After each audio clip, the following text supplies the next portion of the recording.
Okay. Good morning, everybody. I guess it's 9:30, 9:31. So let's get today's webinar underway. You know, I just want to start by saying what a challenge that all the educators are facing today. And you know, now that countries like the US, Korea, we're finally talking about getting back to work, opening up the economy. And as I look at this whole situation with COVID, I think what the educators are doing is so important. In fact, the actions, the decisions that the schools can make can be really the linchpin of what even U.S. businesses do today. So that's the reason why I'm so excited that we're having this webinar. And today, I'm very happy that my friend Grace Zimmerman from the Dwight School is going to lead this panel discussion. As we all know, Dwight School is a fantastic school here in South Korea. The prime school in New York City, a city that I spent a lot of time on. So I have a lot of confidence with what Dwight School is doing today. So we have the head of the school, our friend Kevin Skeoch. We have Julie Sykes. We have Jason Hayter. And we have Frank Vink. They're going to talk about all kinds of topics, which I think will be really, really good for the audience here. I think we actually have parents here in the webinar today. We have business, executives here, and we have all kinds of different audiences that can learn from what the Dwight School has gone through with COVID-19. So the four topics they're going to talk about is just really a general overview of the impact of social distancing, both here in Korea and throughout the world, the technical aspects and resources available for parents. Third is just the communications tools for parents. And lastly, how e-learning can really help with different approaches to education. So without further delay, let me now kick it off to Grace, who will lead this panel discussion. Thank you. I hope that you can learn a lot today, and I know I can learn a lot today as well. Thank you. Grace? Good morning, everyone, and thank you for that introduction, James. Without further ado, I would like to introduce Mr. Kevin Skeoch, Dwight School Seoul's head of school. Hi, good morning, everyone. Thank you, Grace. Thanks to each and every one of you for being here with us today. We're very pleased to be able to welcome AMCHAM families with children in international schools, as today's topic of online learning is not only a topic of interest for us here in Korea, it is a topic that pretty much relates to all schools around the world and the new normal for school-age children. Today's webinar, in fact, is a look at the new normal that is online learning, or some may refer to as e-learning, the global impact and socioeconomic implications of education during the days of COVID-19. Now, think back to February. Who could have guessed that within a period of 2 months, all 19 KAYAK member schools, KAYAK stands for the Korean American Interscholastic Activities Council, Intercommunity, would move classroom instruction in the private sector here in Korea to online education practically overnight. This quick and early response on the part of private schools set the trend for a reported 91% of school-aged children online during the days of COVID-19. Today, South Korea is being championed by world leaders and in the press as a country to model in terms of its response to the virus spread and global pandemic. For KAYAK, the Association of Member Schools, there has been a private school response and a delivery to online education with different levels of delivery. That is, after a 5-week period of online, seeing the Korean public schools now take up online education nationwide. And personally, after 8 weeks of online education, we are beginning to realize the true ramifications for online learning as we look to a return to normal school here in Korea. Now, let's try and put it into context. Jason, maybe you can show the visual of the overview of the world. UNESCO stated that on the 8th of April, 1.5 billion learners have been forced out of schools and universities in a total of 188 countries, with 85 governments closing schools nationwide and 15 others imposing localized school closures. A large majority of those, 670 million, are between preschool age and 18. The impact of school closures has seen many privileges and disruptions to many organizations over a short period of time. Yet the Korean economy, by and large, agricultural, commercial, and industrial, realized different level of government response, unlike what has been seen in other countries around the world, where shutdown, social distancing, or community responses have placed unprecedented government controls affecting schools and families around the world. Schools are more than learning places for students. Our parents would know, but the socioeconomic offshoot of COVID-19 pandemic is related to how schools play as providers, not only of education, but for many students in the public sector, also basic health delivery, such as meals. One recent statistic saw the World Food Program saw these closures showed more than 364 million school-aged children were missing out on meals, which they depend on. The same is true for other business areas affected by school closure. For schools with boarding facilities, for example, millions of children are returning home without the ability to accommodate their needs. Many boarding schools are online and concerned about the future. The Dwight School is but one of the many private schools here in Seoul to have taken this new normal one step further. And I'm today very pleased to say that we are now focused on the future for private schools, and we're preparing to complete the academic year here in Seoul. We're trying to finish what Korea is trying to start. Korean public schools look to starting their second term. Our story, therefore, is today's chance to share in the journey, and we look forward to looking at these categories of finding our voice in the online world, the digital divide, challenges and implications of online learning, competencies and shared resources, as well as lessons for the future. And I hand back now to you, Grace. Thank you. Thank you. The visual was provided by UNESCO, which is from the first week of February until April 18th. It's a map of the world with countries of learners that were affected by COVID-19. On the right side, you can see numbers of learners affected going up as days go on, and the percentage of total enrolled affected, and the number of countrywide closures. And now we will be moving on to finding your voice in the online world, which will cover communication tools for parents and the data. Communication, basic tools that should be available to you and your children when e-learning through your school. There should be contact information with teachers, senior leaders, whomever that may be at your school, principals, coordinators. Resources, which Frank will be covering.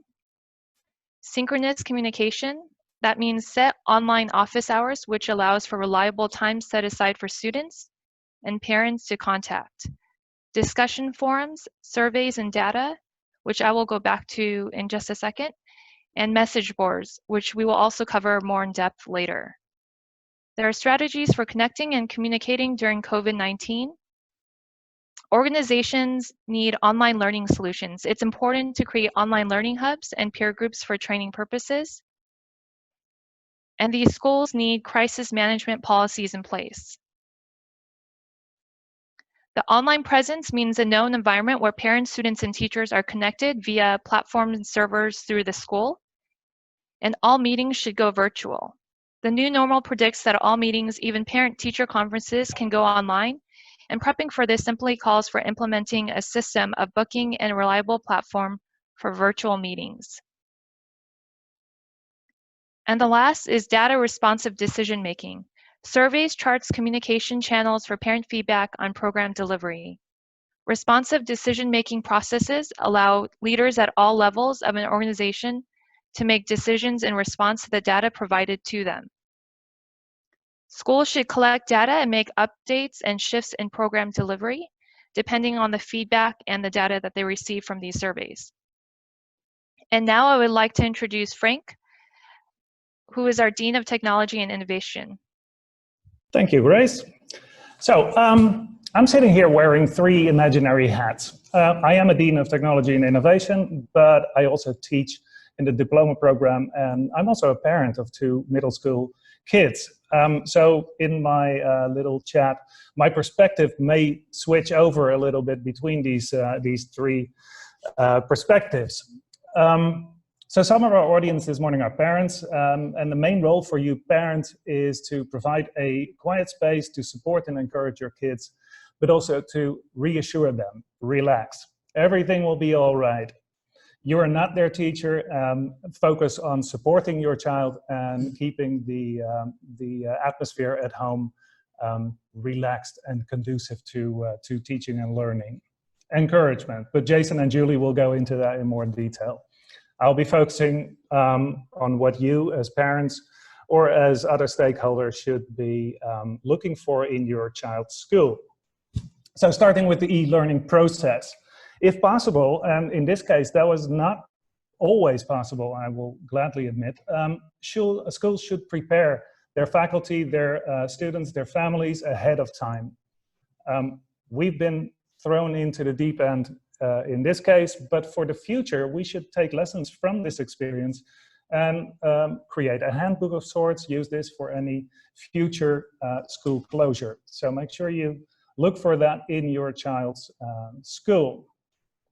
For schools and families, in a time like this, you should be using the tools that your community is familiar with.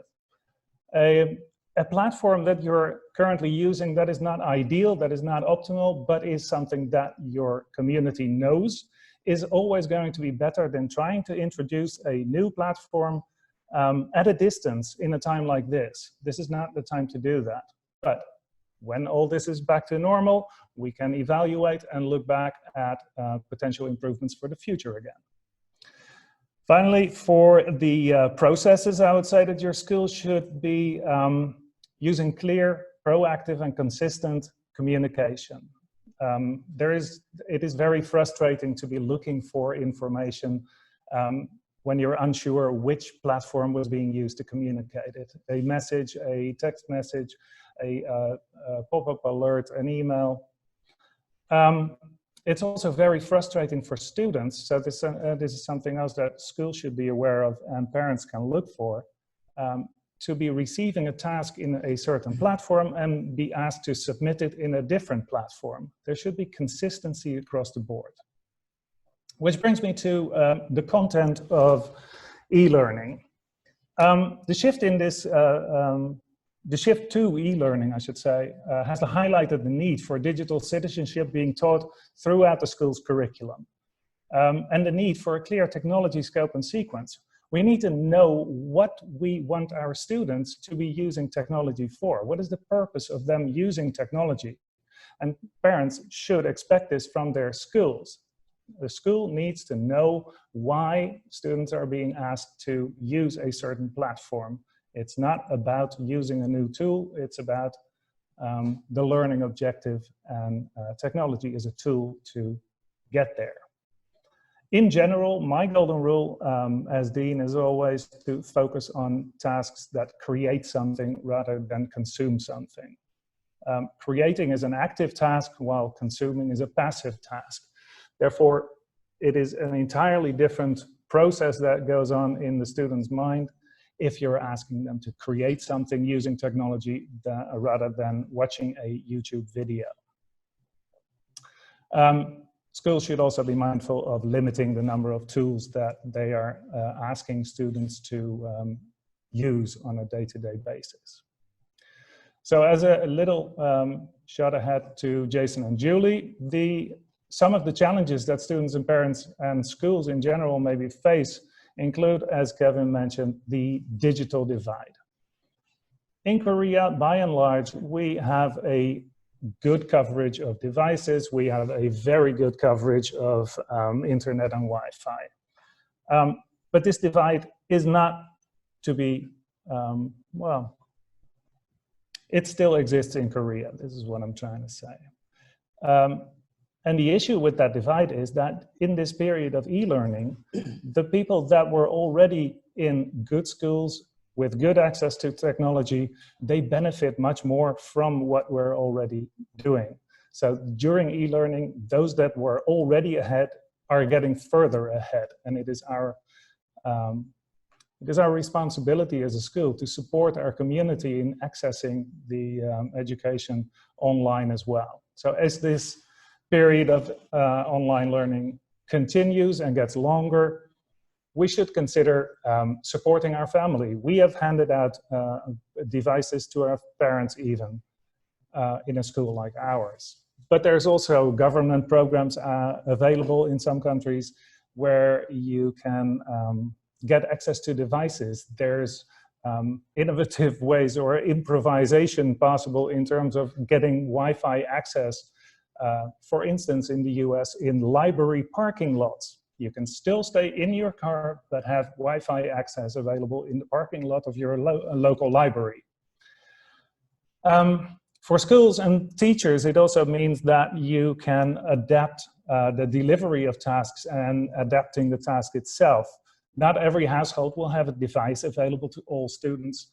And if everyone is expected to be online at the same time in synchronous lessons, that means that there will be a problem accessing these lessons if there are not enough devices in the household. So as a school, you can adapt to this by making more lessons available offline in tutorials, and also, for instance, asking students to record tasks rather than having to type them on a smartphone. Within a school, human resources is an area that needs to be addressed. Not everyone will be just able to go online with their lessons. Some faculty, some teachers will need support in order to do this. And we need to recognize that this is an entirely different way of teaching and learning. And therefore, it's going to take much more time in terms of preparation and feedback. We need to make sure that we keep an eye out to struggling faculty who may need support, maybe a buddy or a mentor who is more at ease with this process. And finally, as a segue into Jason and Julie's section, e-learning for 8 weeks is no longer a stopgap. We need to now also focus on getting assessment data available to us. That in the initial stages was potentially an area that was overlooked or not focused on. Thank you. Thank you, Frank. I would like to now introduce our lower school principal, Jason Hayter, and upper school principal, Julie Sykes. They will cover the program, tips, and support. Thank you. Thank you, Grace. Good morning, everyone. It's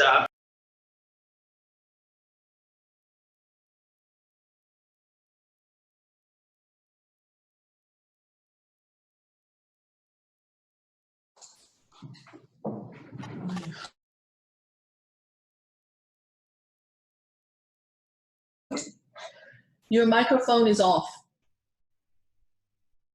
You need to unmute your mic. There we go. Oh, sorry about that. My apologies. My apologies. That's all right. Good morning again, everyone. It's a pleasure to be sharing in the learning with you today. And as Julie and I walk you through the program evolution that we develop our e-learning program here at Dwight, there are a few things that are important to remember for any school. The program that is delivered might be vary slightly depending on the school and depending on the criteria like the number of devices that students have available to them, access to internet. There could be government regulations, access to the actual school facility for staff to use, or for students to even come into if they need to. And but as we go through this process, it's important to reiterate that the key to success of the e-learning program, one of the huge keys is dependent on the prior knowledge and the ability that students have to successfully access the digital platform that the school will be using to deliver the e-learning program.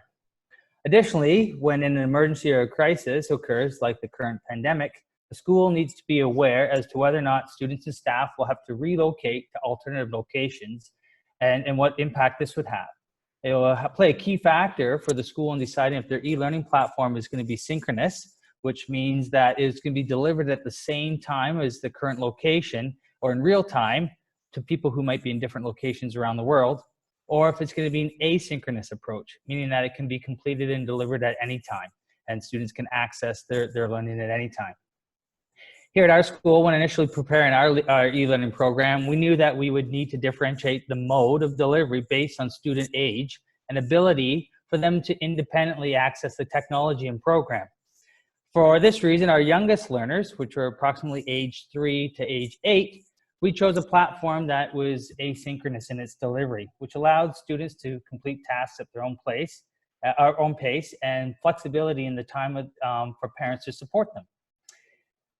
It's like a blog-like format where classroom teachers posted daily morning greetings, videos, as well as video lessons focused on primarily literacy, numeracy, science, and social studies. While other teachers, our phys ed teacher, music, art, and then additional language teachers would post tasks for students' completion based on the regular schedule, the initial schedule. Students would complete the task and submit them to the teacher back through the same format and then receive their feedback. This was our initial stage. Similarly, our initial stage with our 4th and 5th grade students, because they were familiar to learning with their own individual device, which in our case was a laptop, our e-learning program was delivered synchronously, which means we used Google Meets, and it was a platform that students were already familiar with.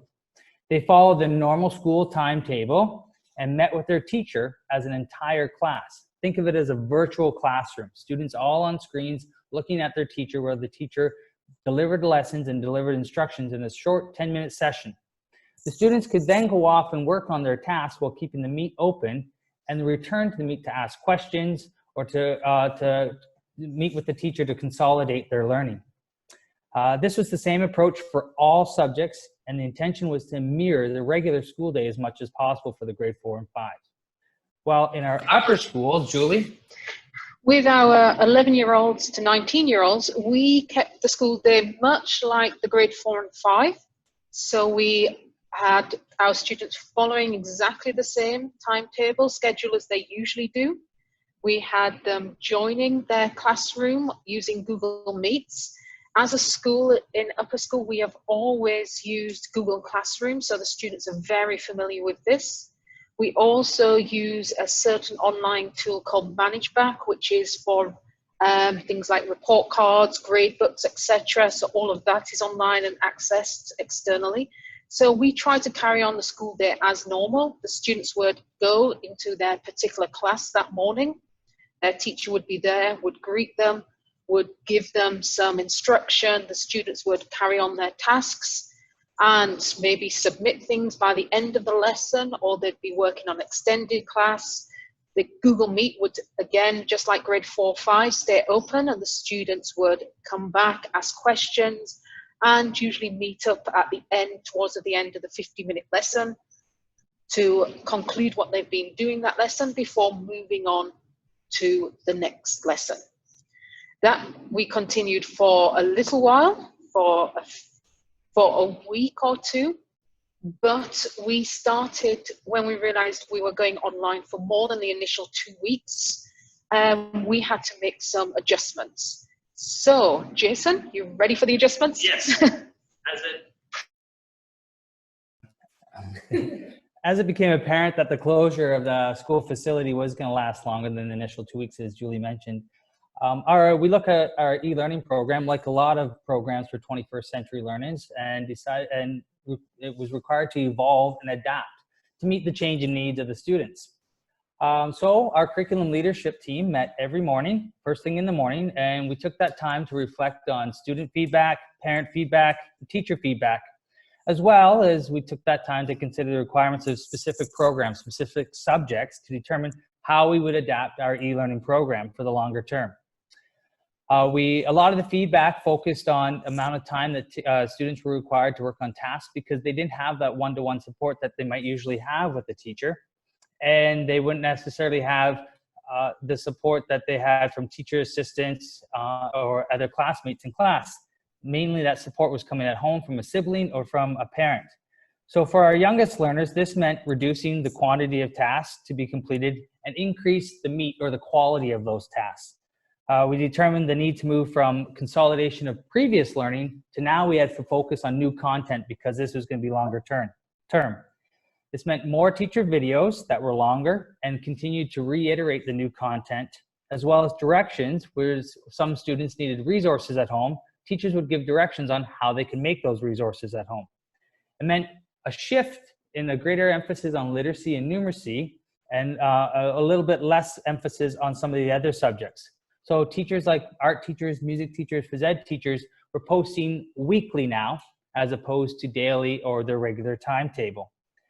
Additionally, as we needed to gather assessment data, we needed to determine students' understanding, we had to highlight what tasks were essential for students to complete and which ones took a little bit less of a priority. More direction was given on how to complete assessment tasks and how they could be shaped or developed in a way that students could complete them more independently. We wanted that shift to be that away from parent being teacher to be a parent being a support role and really focus on the fact that the teacher was still delivering the program. Additionally, with the younger ones, feedback showed that students were missing that live connect with their teachers and their classmates. So we stepped out and we took a big risk, and we led to us to holding a minimum of 2, often it was more, but a minimum of 2 Google Meets per week at each class level, right down to our 3-year-old learners, which was an amazing experience for the teacher, amazing experience for the kids to be able to connect with their friends via a screen and still have that check-in with their teacher. It was extremely positive, and students were supremely excited. With our older students in lower school, our 4th and 5th graders, our initial plan for the most part was meeting with great success. The main concern was feedback around screen time. So as a result, we modified the program by adapting the timetable. And what I mean by that is that we took 1 period a day where we said, okay, turn your screen down, no screen learning right now for you. Go do something, go outside, read a book, move around, get some exercise, anything that didn't involve a screen. And the timetable continued to be delivered synchronously, and all tasks were still shared through Google Classroom, but there was that off-screen period for the day. In the upper school, Julie?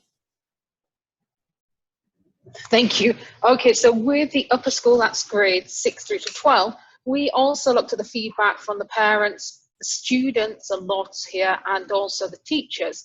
And that made us again look at the amount of time we were all sitting down in front of the screen.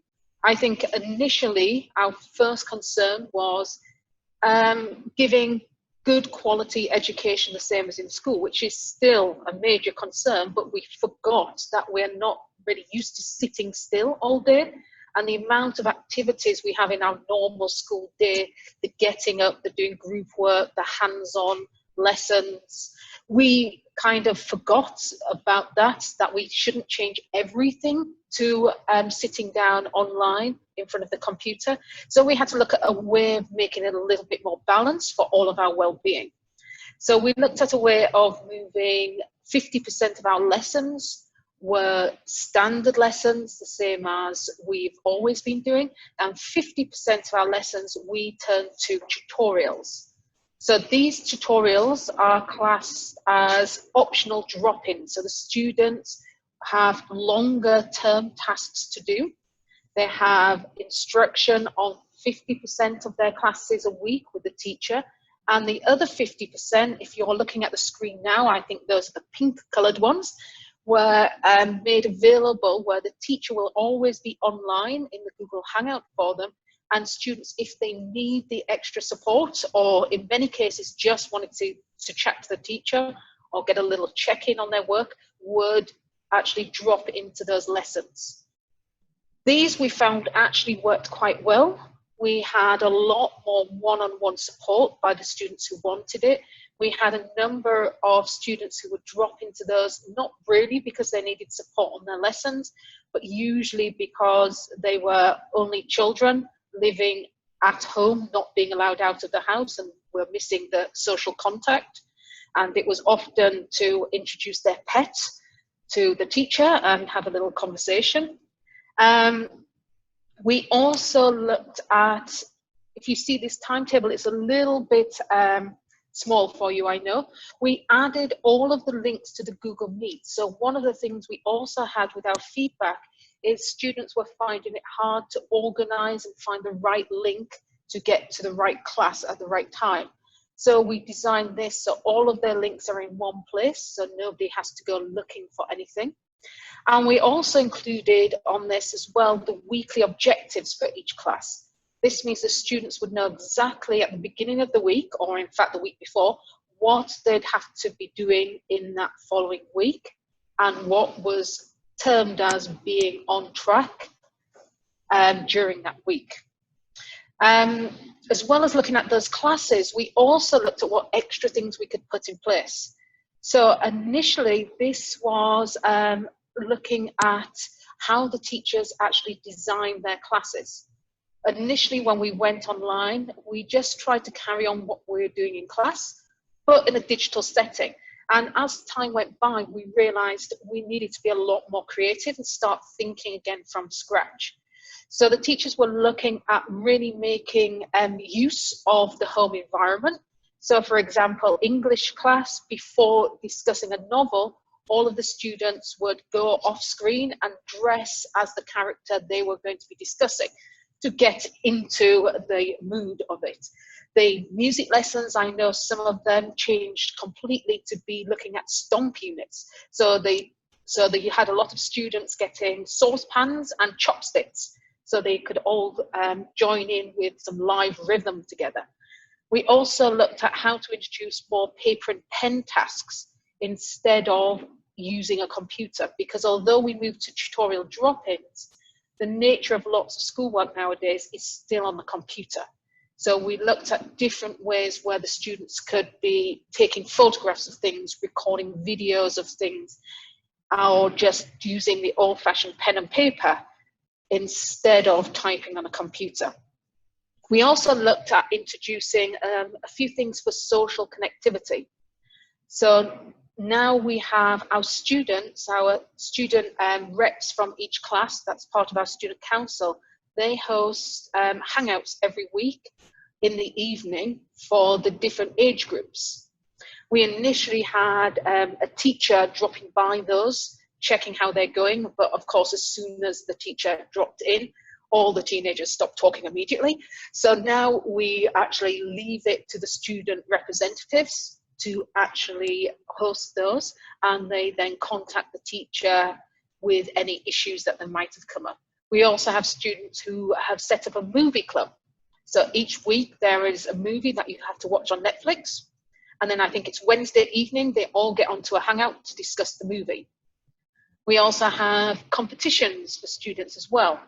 The best one, I think, was the pet selfie competition or the crazy hair competition. And we've also looked at introducing e-assemblies as well, so the students can still feel like the weekly assemblies are going on, although I'm afraid we've had to include some guest appearances by the teachers' band, but we'll see how well that goes on. Right, the next thing we want to move on to is the tips. So we have a few things that we've gathered from parent feedback, teacher feedback, and student feedback. I think one of the most important things, and I think this came out quite strongly, Jason, from grade 4 and 5, didn't it? That one of the most important things was an established workspace. So having that desk or having the kitchen table and chair to sit on. Students will try to sit on the bed to do their work, which is a nice novelty, but is not the best learning environment for them. So having a separate space for them to have everything ready, prepared for their school day is quite important, as well as actually being dressed. We have had a number of students who have wished to come to school in their pajamas, and we've had probably about the same number getting dressed up in their school uniform as well. So that caused quite a bit of confusion between students when we initially started. Having a quiet place to work, that is quite important, and we've had with students with multiple siblings that can be quite difficult. We've had several oral exams being interrupted by younger brothers and sisters, and occasionally a parent telling off a younger brother and sister. So that's been quite hard to establish in some households. And also, I think with younger kids, Jason, I think mostly it's the sharing of devices. So with our grade 4 upwards, all of those students had to have their own device as part of the normal school day. But with the younger ones, they might have one computer to share between multiple students. So that can be a little bit difficult to actually work out the logistics of. And then we've got balance, Jason. Yeah. Perfect. Thank you, Julie. Yes, it's important to mention that as Julie was talking about the wellness, a lot of these considerations and tips aren't just for the students. We understand that parents are at home in a different element working with their children and supporting the learning of their child. So we want to make sure that we were supporting parents as well as our students when we're looking at wellness and strategies to support e-learning. We're fortunate here at our school to have a strong sense of community, and we really rely on that relationship, that homeschool partnership, where it's shown more here in e-learning than probably any other situation that you get into. And we want to acknowledge our parents for the wonderful job that they've done working with their students and continue to support them. So the tips that we've shared were just not just for our students, but also for our parents. And they include, as you know, as Julie mentioned and has been mentioned a number of times, regulate some screen time. Take a look at tasks and determine what ones have to be done online versus which ones can be offline. If you have a chance to go outside, make sure you do go outside and make sure you can put in some movement breaks into the day. We know even as adults, it's difficult to sit in front of a screen all day at work. Imagine a younger child having to do that as well. So make sure that they have that opportunity to go outside or dance around the house or do something that can be, movement. You see a lot of those floor is lava contests on Facebook and a number of different places right now. It's a great way to get students moving around and keeping them active. We also wanted to really talk to our students and make sure that they have that positive frame of mind all the time. Take a moment and think about what the day and think about how you can complete what you're going to go through in a very positive frame of mind. Plan with the child, or if the child's a little bit older, plan how they can think forward to what are the potential highlights that are going to be the day. What are some of the exciting lessons that they're going to face or exciting activities they're going to do. On the flip side, things aren't always going to go well. There's going to be some challenges. There's going to be some frustrations, and you want to maybe take a time to acknowledge that. But once you've acknowledged it, just let it go. It's okay. The most important thing right now is our wellness for our students. We're in a very interesting scenario in history right now, and we want to make sure that the most important thing is wellness. And on the flip side, continue to celebrate all the great things that are happening. Celebrate the great learning that's happening. Celebrate an activity that you're really proud of. Take time to check in with someone from the community or a friend. If it's a text or an email, or you're able to hang out, Google Hangout, then that's okay. Make sure that everyone's okay. The purpose of these, as I said, these tips and considerations are for all of our community. We're all in this together, and we need to support each other, and that's the most important thing right now as we go through e-learning and life in general right now. Grace? Thank you, Jason and Julie, for sharing your helpful education and wellness tips. Now we will speak to the lessons for the future, but how does education play a role in mitigating the virus? And what is the role of educating in preventing future pandemics? Head of School, Mr. Kevin Skeoch, will finish our presentation with closing remarks, followed closely by a question and answer period. Thanks, Grace. So I find myself in the position of really trying to find where do we put it now, and you have to put it into the philosophy. So South Korea, interestingly, will be one of the first countries to come out of e-learning, and that brings with it a critical time to ask some key questions. Not only do we want this to be avoided, we want our future leaders to also understand how to make the world a better place, and also hopefully move into the world of medicine and hopefully avoid these catastrophes in the future. So central question is like, what kind of society and humanity do we want to emerge from the pandemic? How will our children have changed for the better as a result of this? And to what extent are we prepared to live a life that must adapt to the needs of our changing planet? So first, what is certain is that schools need a robust learning plan and that needs to be in place and able to return to e-learning quickly as necessary. By robust, I'm referring to an online system like our current emergency controls that would allow schools to easily drop into online protocols or blend the learning in the future at will. This, fortunately or unfortunately, will be a part of our lives going forward. And I think that the rate of education into this for everyone, young and old, has meant that it's now easier to adapt as opposed to the past. Secondly, I think it's going to be a need for greater collaboration, and that is certain. Educators around the world have to agree that collaboration will help others deal with difficulty. We're quite privileged here. We have a private system. We're in a country with a great technological advantage, but school systems will need to adapt to the changing circumstances. That's public and private. From our Dwight experience, e-learning runs differently depending on the length of time it's being used and has been put into place. We, the panel and I, share that we've seen in this short period of 8 weeks, a dramatic change between the first week, the second week, 5 weeks, and now in our 8th week on how you address online needs and you focus a school's attention to the curriculum and the development of education in general. That would be compounded or looked at differently, perhaps, depending on what society you come from, what school system you're in, and the needs that are around you. So in closing, COVID-19 has affected all of us. For schools and education, it is our sense of community that has suffered most, but it is not negative all, okay? Online learning has the potential to break down social barriers and spread teacher-shared resources more openly in a worldwide effort to educate the better world, for the better world. Online learning has taught us the simple truth that through technology, the world is able to come together with a new community of online learners that sees young and old taking on new challenges, all the while keeping our community strong. Thank you. Grace? Thank you so much. AMCHAM has created a quick survey with 5 questions. If you can just take a minute to fill it out, and then we will go on to questions and answers period.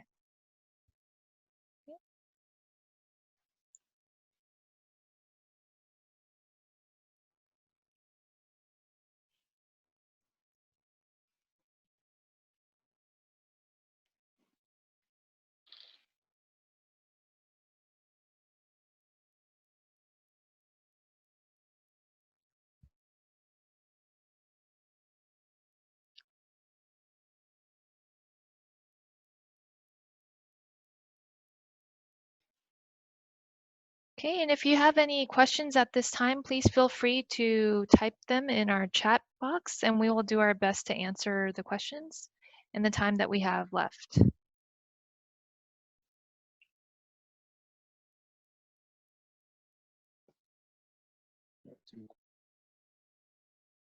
Okay, so we're going to cover the first question. It's by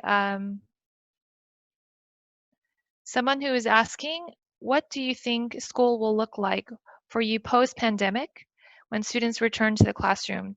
Distancing, hygiene, control, etc. Okay, Mr. Kevin Skeoch, would you like to speak to that?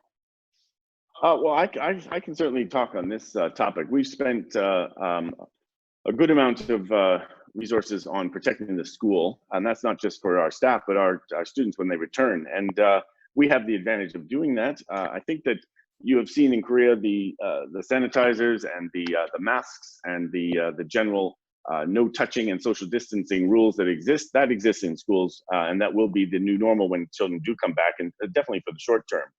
But beyond that, there are special antivirus covers for elevators. We've got thermal cameras as you enter the school, temperature checking measures for all classrooms.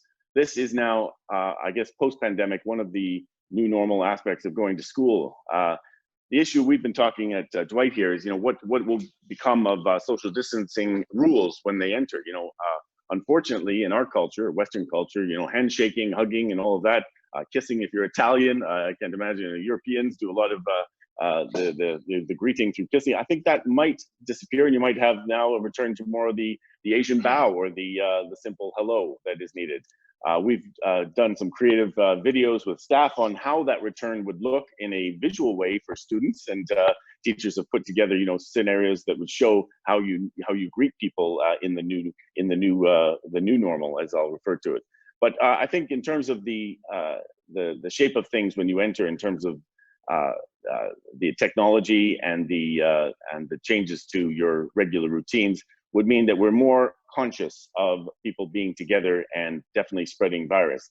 I think we're quite safe here in Korea, and I know that our school, like the other schools here in Seoul, are definitely taking these measures into their own hands, and this has with it cost, but it's also a necessary provision for the future. I don't know if anyone else cares to comment on what I've just said or can add to that.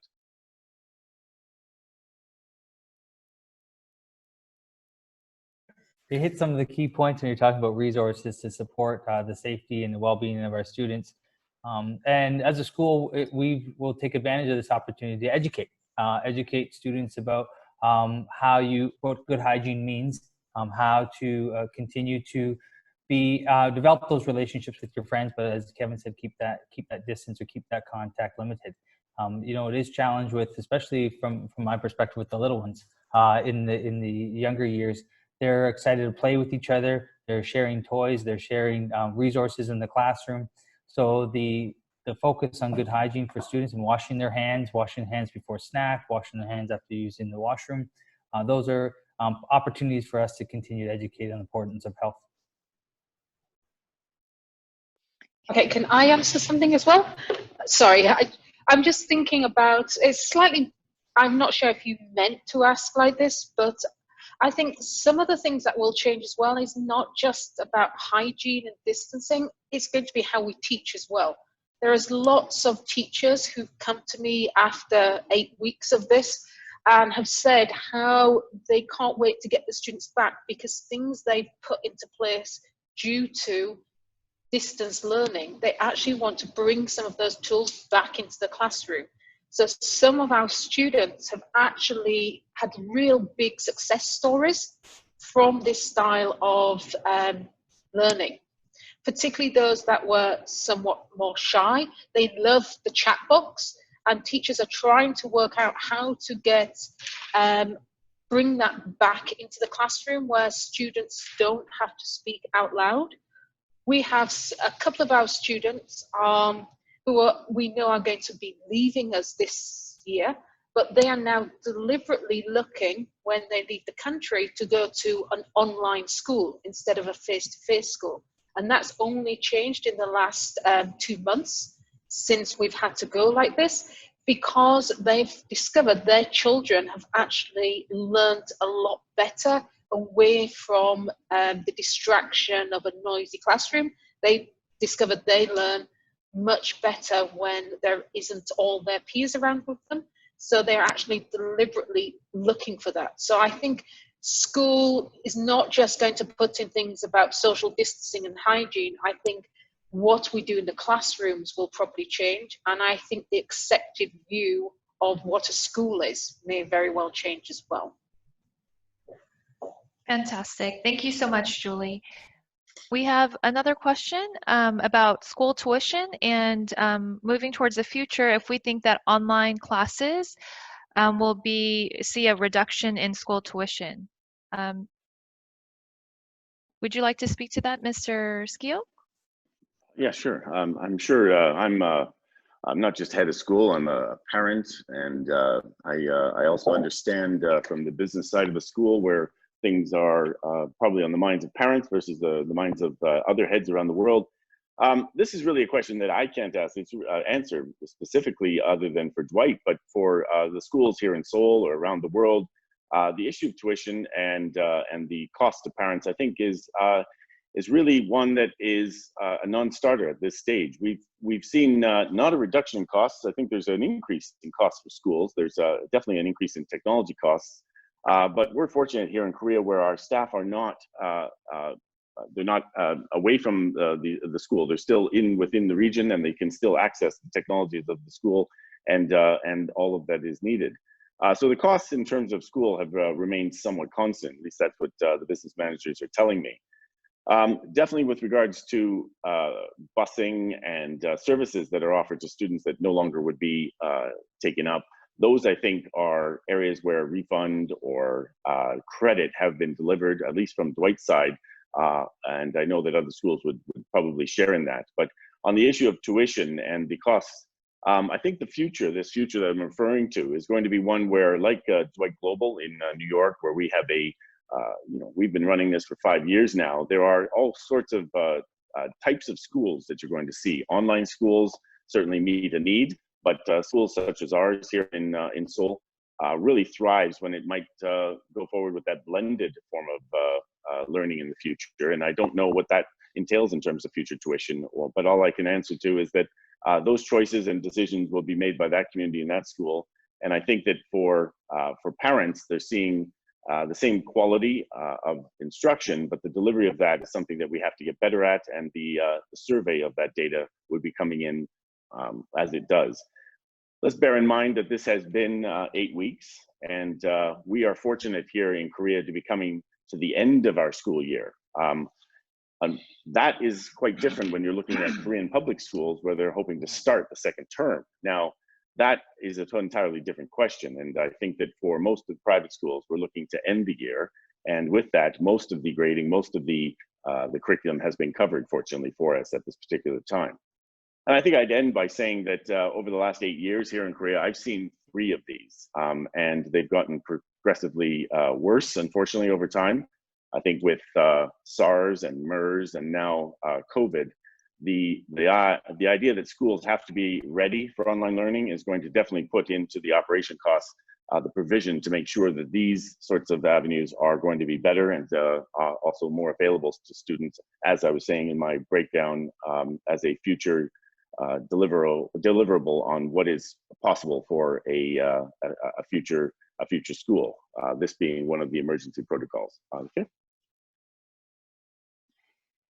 And looks like we have time for one more question. The question is regarding families where both parents work and parents who have younger children at home. And I think is just speaking to maybe some of the situations we've seen and if there's any kind of advice we can support. Okay, thanks, Grace. As mentioned, we were talking about our program. We understand that we do have some parents that are both working, and so they're young. They have young children. The young children may be going to daycare, or they may have an in-home care provider who's looking after the child during the day.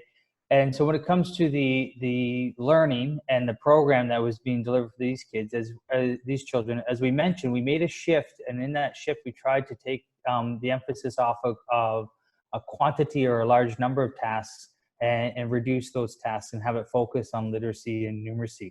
Additionally, for the really young ones, we tried to have more videos of teachers doing a read aloud and modeling some of the reading instruction strategies that didn't necessarily fully involve a task where the child had to interact with the video or complete a task after.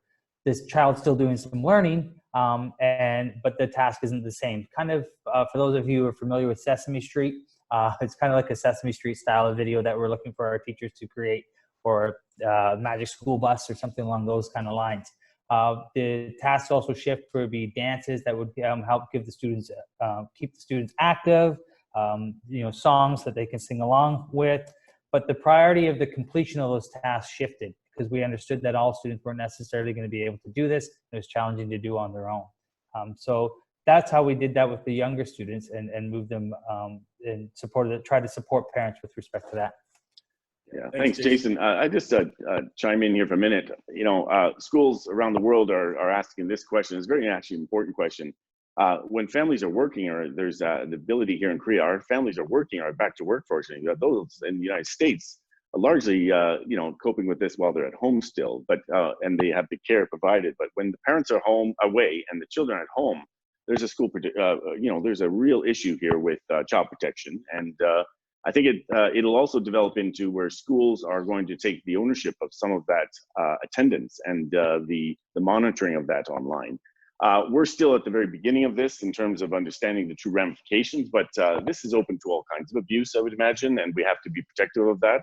So schools and school leaders are currently looking at how to, I guess, better protect and manage children going forward. The platform is just one of them. The other areas are what are the baseline essential agreements for all families at home and the monitoring of that. Case in point, are we getting to the stage where, you know, parents at home are going to have cameras on their children to make sure that they're doing what they're supposed to be doing, or monitoring where they are, what's going on? Huge ramifications for privacy and individual rights around the world. But again, we are all there to protect. And I know, what are the statistics? In our first week of online learning, we had over no, I can't have over 100%, but we had 100% of attendance, which was shocking. I just didn't think that everybody would be on at the same time when we started it. And I think after 8 weeks now, we've still, we're around 98%, which is very high. I think if that was the public sector, or at least if it was me in the public sector when I was a kid, I don't know if we would have that same level of engagement. So definitely there's a difference between private and public. Definitely there's a difference between the attitudes to online learning. And as one of you mentioned earlier, we're in that world where we're very fortunate. So those who are in online learning are going to be advantaged and are going to go further. Those who are not in it are disadvantaged and will be held back. And that's the true issue, is that where is that face of humanity? Where is that part of the world going? How are we going to improve things in the wider context of meeting the needs of the children who cannot access what we're doing right now? And that's where the cost of public is going to definitely go up, I think, because online learning is going to become now part of state schooling. I think that you will see going forward. I'm making a wide prediction there, but I think that it will definitely come forward. Anyone else? I just want to thank everyone for their time and the opportunity to cover education. I know this is a challenging time for everyone with the COVID situation, and the number of cases in Korea have dropped. So we are definitely looking forward to getting back to school safely. And I think that's all we have.